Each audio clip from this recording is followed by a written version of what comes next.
Good afternoon. It's Tuesday the 14th of November 2017, just after 1 o'clock. Welcome to UK Column News. I'm your host, Mike Robinson. Joining me today, once again, thank you very much for joining us, Patrick. Patrick Henningsen from 21st Century Wire. Great to be with you, Mike. We're just going to get straight into this, Pat. And, of course, Theresa May was giving her speech at the Mansion House yesterday in front of the little gold ship there, as you can see on screen, and various other opulence. Gold chairs and all kinds of stuff. And, well, the Foreign Office tweeted this out. It said, Prime Minister Theresa May spoke about the importance of an international rules-based system, free markets and fair societies at this year's Lord Mayor's banquet. Well, if you want to know what fair societies are all about, have a look, have a search on the UK Column website for fairness and fairness commissions. And you'll get a clue as to what that's about. But so what did she have to say? She said, my Lord Mayor, my late Lord Mayor, Your Grace, my Lord Chancellor, Your Excellencies, my Lords, Aldermen, Sheriffs, Chief Commoner, ladies and gentlemen, as we meet here tonight, we are approaching a defining moment in the history of our nation and our place in the world. Well, that was what the Foreign Office tweeted out. This is what she tweeted out. She said, we're approaching a defining moment in the history of our nation and our place in the world. So that's clearly straight from her speech. Copied and pasted. Copied and pasted, but I'd like to know what this defining moment is. Maybe she's referring to Brexit. It's a bit unclear. In a period of great change, it is a period of great change, she said, and it will, of course, have its challenges. For we meet here at a moment when the international order, as we know it, the rules-based system that the United Kingdom helped to pioneer in the aftermath of the Second World War, is in danger of being eroded.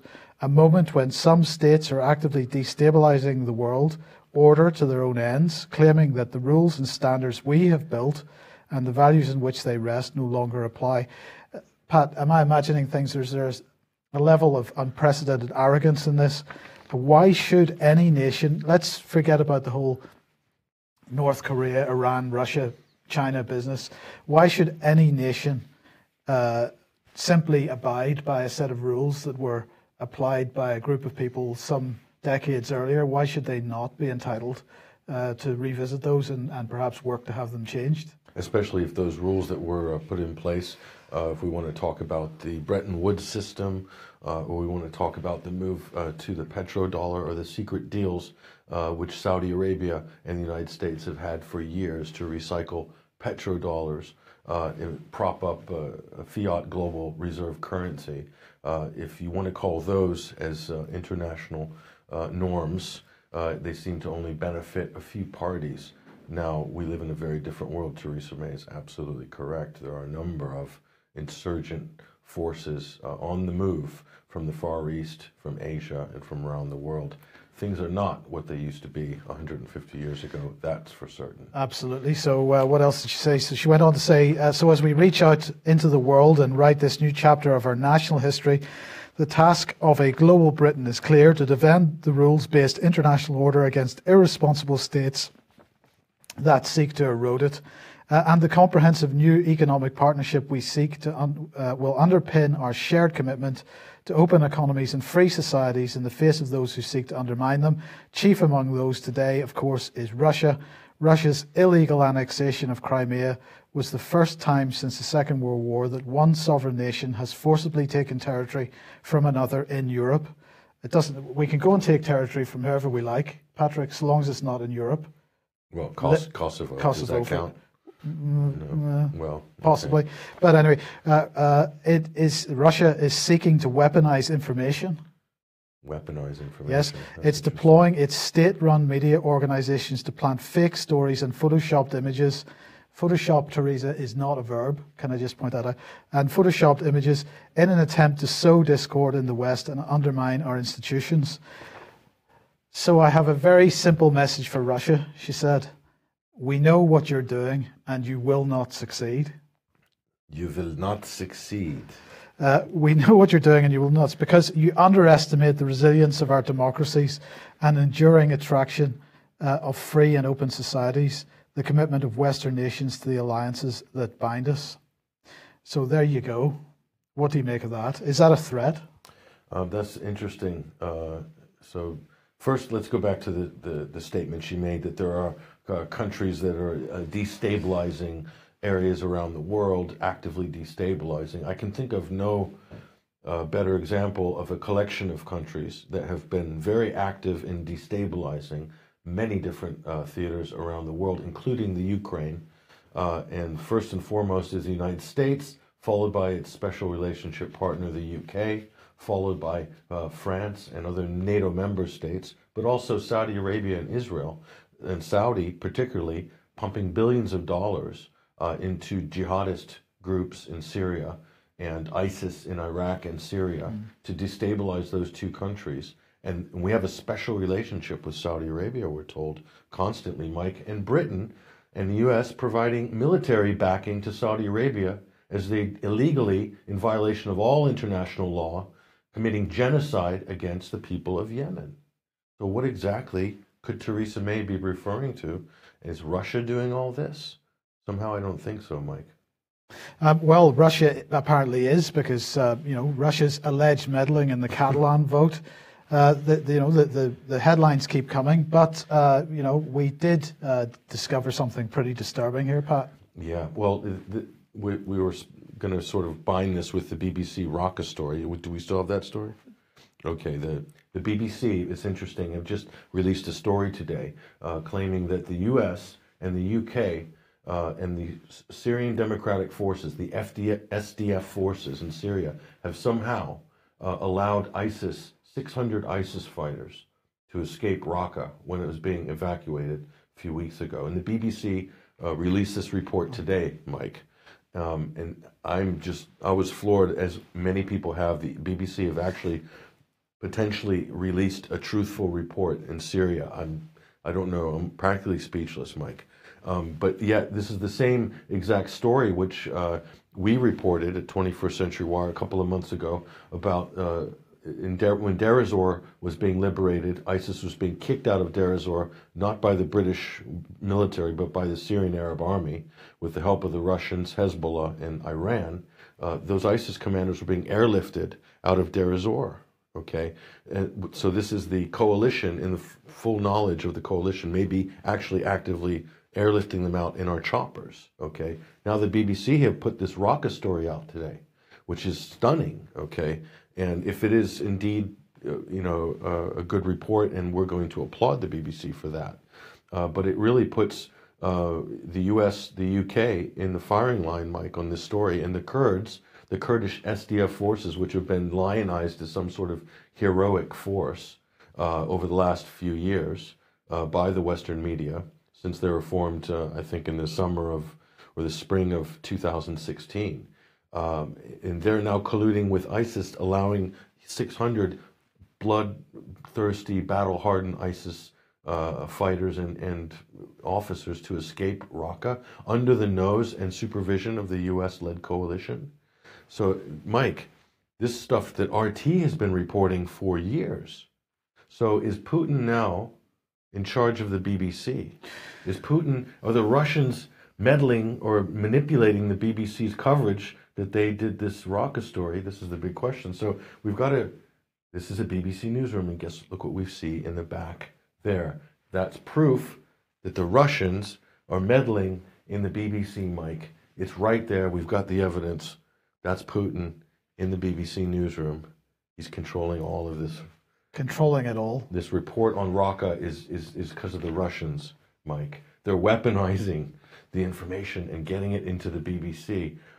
Can we get a statement from Theresa May about this? I think we should. We should. Please post your letters to number 10 Downing Street. Now, let's move on to Brexit. Well, as we suggested yesterday, there's a bit of backtracking going on over the Henry VIII, the so-called Henry VIII powers. The government has announced a new bill. It's called the Withdrawal Agreement and Implementation Bill.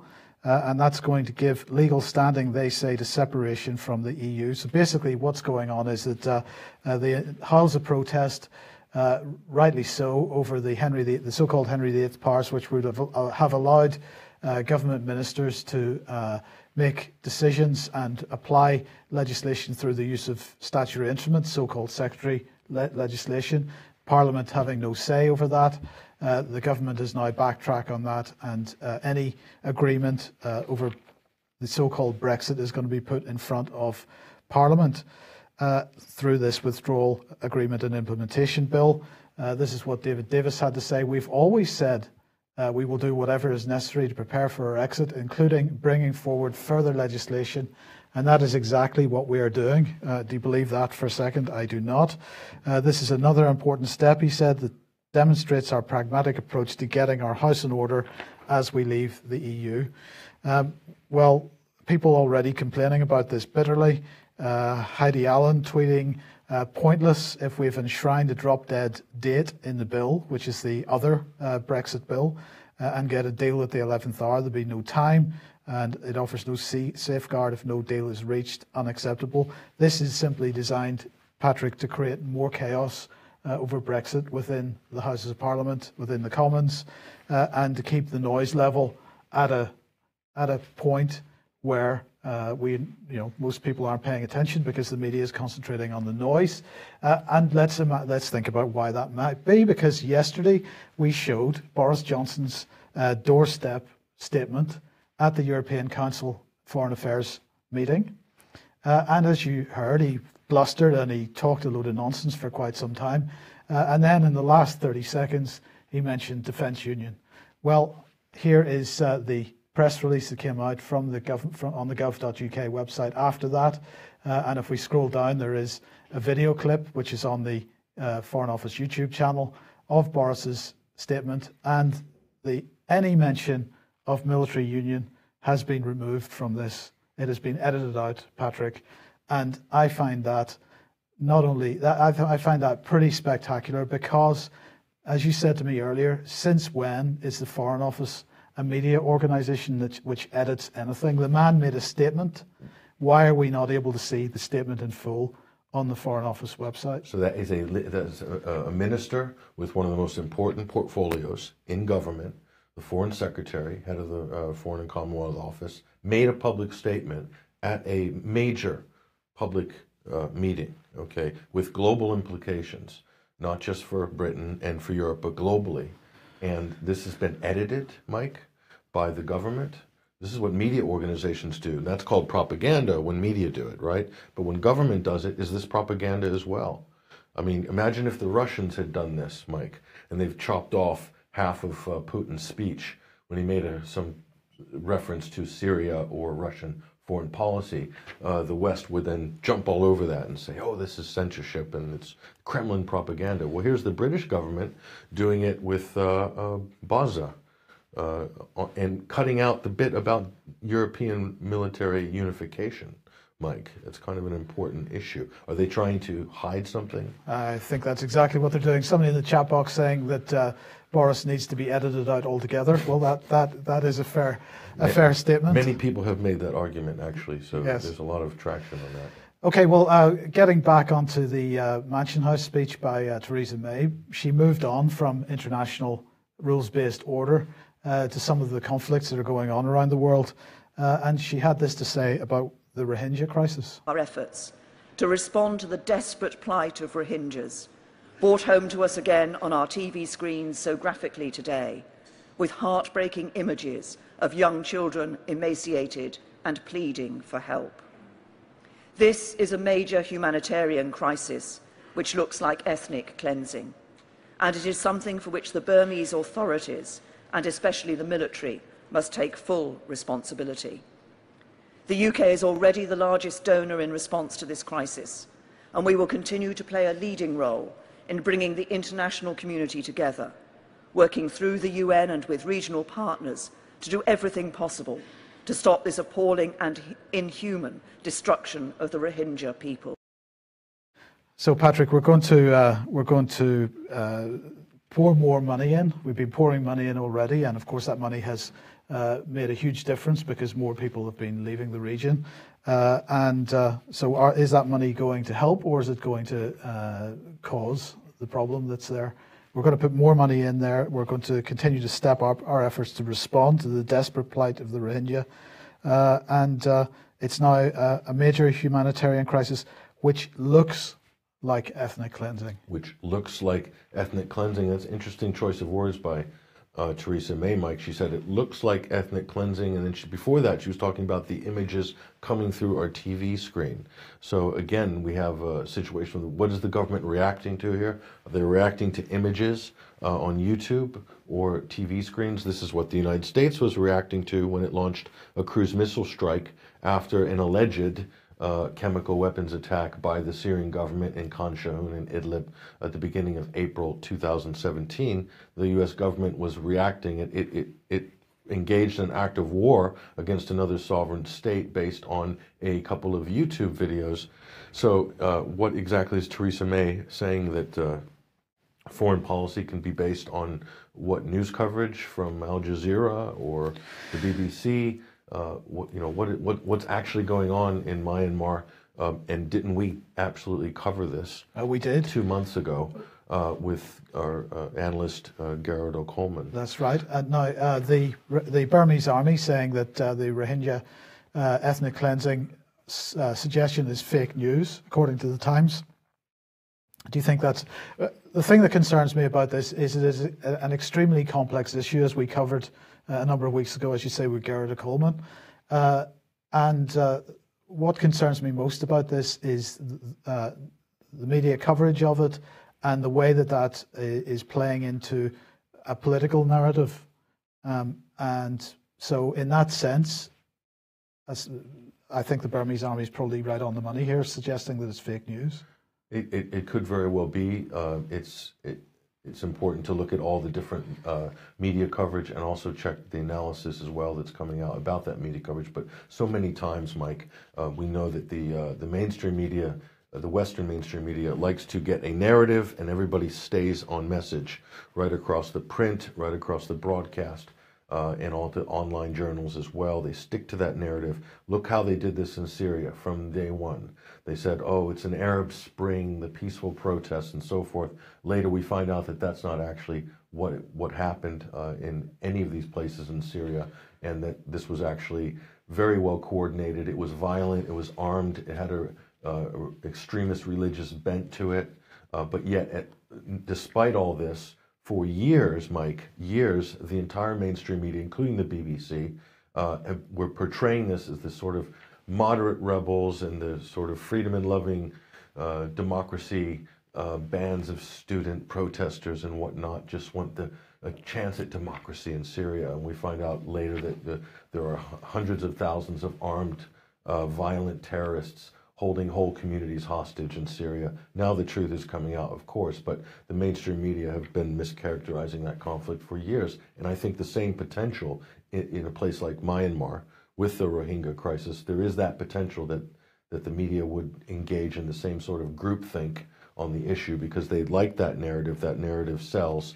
and it might sort of coincide with the geopolitical interests of the United States and the major other Western powers, including Britain, to possibly disrupt Chinese development programs. And there is actually major Chinese development programs in Myanmar to connect China with a coastal port and also oil and gas projects, and all part of the One Belt, One Road initiative, which is being heavily financed and promoted by Beijing at the moment. So could this Myanmar crisis play into that series of events and the power conflicts that exist between East and West? I would say it's a high possibility. Well, coming back to the Middle East, Patrick, and we were talking yesterday about Lebanon, Saudi, and all the stuff that's going on around there. But what's going on with the Peshmerga? The Peshmerga, what's interesting, this is the Kurdish militias, which have been kind of characterized as these great freedom fighters by the Western media for so many years, fighting ISIS and so forth. So this is a report here we've just picked up from Iraqi television. And so what's happened, the Peshmerga, while ISIS was being driven from some of these cities like Mosul in Iraq and in northern Iraq, the Peshmerga in this case had done a deal, signed some sort of private peace treaty with ISIS to allow them to sort of escape, basically, hundreds of fighters. Now these 300 here were arrested, but so they basically gave the Iraqi intelligence services information, as far as I can see from this story, that the Peshmerga were colluding with ISIS, Mike. So this is the same Peshmerga that are championed by the United States, working with the U.S. military and so forth. So we also see similar stories that have come out with this BBC Raqqa report, The Dirty Secrets of Raqqa, which was run by the BBC today. Same thing, the SDF Kurdish forces and the Peshmerga are also in the picture there as well. This isn't the first time I've heard this, Mike. This is in the Iraqi justice system right now, this story. Okay, this is being heard in courts right now. Have you heard anything about this, Mike, in the Western press? No, but of course it wasn't too long ago that Boris Johnson was getting very up close and personal with them. Well, here's Boris in Iraq with the Peshmerga hanging out and, oh, look, doing a little target practice in his Jeeves and Hawks shirt, or Turnbull and Asher, sorry, Boris, and his jacket there, which is probably going to get a little dusty there on the elbow. But there he is, posing with guns with the Peshmerga. And so we have there's quite a lot of testimony, especially in Iraq, of the Peshmerga are not the saintly, all-seeing and dancing freedom-fighting militia that the Western media has characterized them to be for so many years, that they might actually be also part of the problem in some cases, in some of these instances where ISIS have been occupying towns in Iraq, where the Matador defense of the town by the Peshmerga, all of a sudden they disappear and ISIS takes over. We heard this report so many times in Iraq as well. And also perhaps in Syria we might hear more about these sort of similar reports. So what does Boris Johnson as Foreign Secretary have to say now about the Peshmerga? Should this issue be looked into? Should there be some investigations, maybe some hearings into, what is the relationship between British intelligence, U.S. intelligence, and the Peshmerga? And can we draw any conclusions from this collusion with ISIS? These are good questions. I think these are worth asking, Mike. Aside from ourselves, Patrick, one media organization which is asking some questions at least is RT. And in the United States, RT seems to be being forced to register as a foreign agent. They're describing this as a horrendous blow to press freedom. Now, earlier on, I was comparing this to what Russia has done with foreign-backed NGOs in Russia, making them register as foreign agents in Russia. And I was asking you if you thought that this was simple retaliation for this, but you think there's more to it than that? Well, I don't think you could look at it that way, but I don't think you can compare the activity of some of these NGOs overseas with a media organization. There is no hidden agenda with RT. Everything which they research and report, it gets aired, it gets put out on the airwaves, it goes on to YouTube. It is available to be scrutinized, Mike, and I have not seen any examples in any of the Western finger-waving and condemnations about any untruthful Russian reporting from RT and Sputnik. These they're run by humans, so they're not infallible. They do make mistakes, but I think if you actually tally up the sort of pedestrian mistakes of an RT or Sputnik, I can only see one or two instances that have been pulled up, most of them incredibly minor and pretty trivial. But if you want to categorize the absolute fabrication of major news stories, Mike, not just the 2016 election between Donald Trump and Hillary Clinton, I mean the laundry list between the New York Times, the Washington Post, CBS, NBC, CNN, and Vice News and BBC and all of these news outlets, and with Syria, with Al Jazeera, Libya, Al Jazeera, CNN, the BBC, the Times, the Guardian. I mean, you're talking about absolute fake news. The White Helmets, that whole mythology that is spun up in the media, Bana of Aleppo.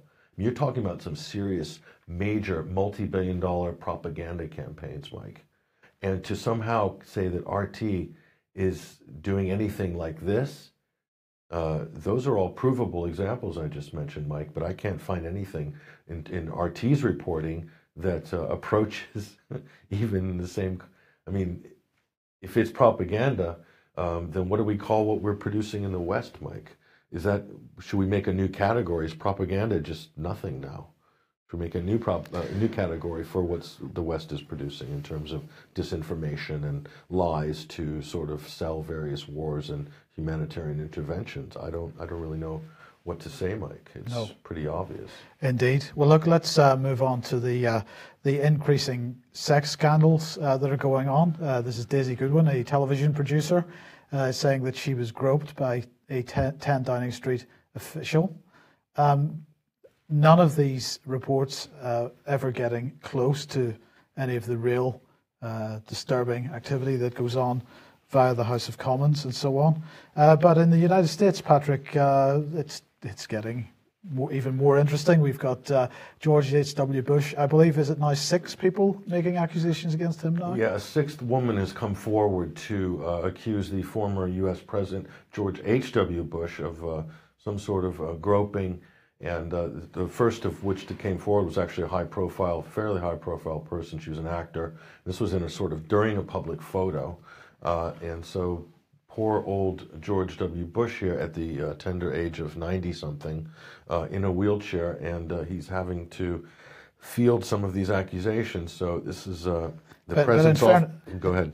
In fairness, he's had to face some stronger accusations in the past, which he generally has ignored. Well, he has. He has, like a lot of his activities as a CIA director, which coincided with a number of high-profile assassinations and other orders overthrowing governments.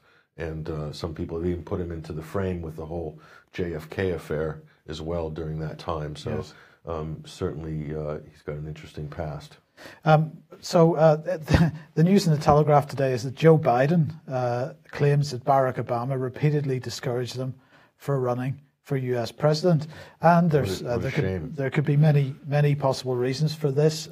This is one that you highlighted, that Biden had admitted post 9/11 meeting with hijackers financier. Of course, that was coming from We Are Change. So was that the reason, or was this the reason? Because creepy Uncle Joe, this is a problem, and we're just going to let the video from the Washington Post here play because. Watch Joe Biden. He's signaling Ash Carter's wife to come in here for a photo. And there he's putting his hands on his shoulders. And if you watch the Joe Biden videos on the internet... You just need to search for Creepy Uncle Joe, Creepy Joe on YouTube. And look at this. This is Ash Carter giving a speech, checking to see if his wife is okay. Obviously, any person would, and with someone like Biden there. And here goes Joe. And this is at a major national press conference. It's just Ash Carter feels the need to put his hand on her shoulder to reassure her because she is in close proximity to this guy. And in some of these other videos that I've seen of creepy Uncle Joe, there seems to be an awareness that there's a problem here. There is, and so this isn't something that I don't think people are not aware of in Washington. It's kind of one of these known secrets that no one really talks about. So that's the vice president, and if Barack Obama discouraged him from running for president, I would say I would give props to Barack Obama for doing that. But there's a certain level of hypocrisy here because Joe Biden apparently was trying to raise awareness of sexual assault claims. That's right. So he was used in the last year of Obama's presidency to front all of these national campaigns about sexual harassment and sexual assault. No means no. All these famous videos that Biden fronted while he was vice president. So I think it's kind of interesting. I mean, you can draw whatever conclusions you would like from any of these videos of Biden, but certainly they are quite disturbing because they mostly involve children. Yeah. So the main theme here, Mike, is that in high positions of power in politics and in entertainment, there seems to be quite a lot of this abuse of power and so forth by these officials, and so. Yeah, we're probably going to see. This isn't the last of it, Mike. I think a lot more is going to be coming out in the next. Well, look, I think for more to come out, that's really down to the public to keep pushing on this issue, and clearly there's an attempt to provide a smokescreen for some of the other activity that's been going on, and if we're going to sit back and let that smokescreen hide the truth from us, I think we get what we deserve in that case. We've got to keep the pressure on and try to try to get more of this out into the public. Jimmy Savile was an opportunity, but this stuff continues to rumble on. The Harvey Weinstein sort of bomb, which exploded a few weeks ago. But on one hand, Mike, there's a lot of good cannon fodder here for the mainstream press, and these are important issues. But on the other hand, there are also a lot of other things happening around the world, which the Weinstein headlines are pushing out. Yeah. There's some major geopolitical and major power shifts going on in the world. So we've got to be careful not to spend too much time on those stories, and also look at the other stories as well. Okay, now back here in the UK, we've been talking about big society for a long time, and social impact and change agents and all this kind of stuff. Well, the government has clearly decided that there's not enough happening in that sphere, and we need to be encouraging a lot more change in the country and investing in change agents. And so this is a new independent review, which is setting out how government and the financial services industry can work together to build a culture of social impact investment in the UK. So they want a culture to build. They want investment going into certain projects. On screen, we've got Elizabeth Corley, who's chair of Allianz Global Investors, and a couple of other people. And here is the report itself, Growing a Culture of Social Impact Investing in the UK. The group found that there is a growing interest among individuals for their investments to have a positive impact in society, but it's not clear what the definition of positive impact is in this case. We're looking at the investment into various big society type projects. It's not necessarily going to result in a positive outcome. No, but what these are, Mike, are sort of industries within industries that have sort of exist for their own benefit. And this is a term you hear a lot to critique this change agent, change management obsession, which is now rifling through institutions and businesses around the UK, Europe, and also in America, is that it's become change for change's sake. In other words, there's a whole industry that has sprouted up for change management persons who really don't know a whole lot about anything in particular, other than they know how to change things. And so there's a laundry list of things that need to be changed every quarter, and maybe this might explain why the NHS and other institutions are having problems delivering services efficiently, even though they've invested millions and millions of pounds into change management and change agents across the board, as per NGOs as well. So we need to maybe step back and look at this. What are we looking at here? Is this sort of a corporate cult that has just kind of gotten out of control, Mike?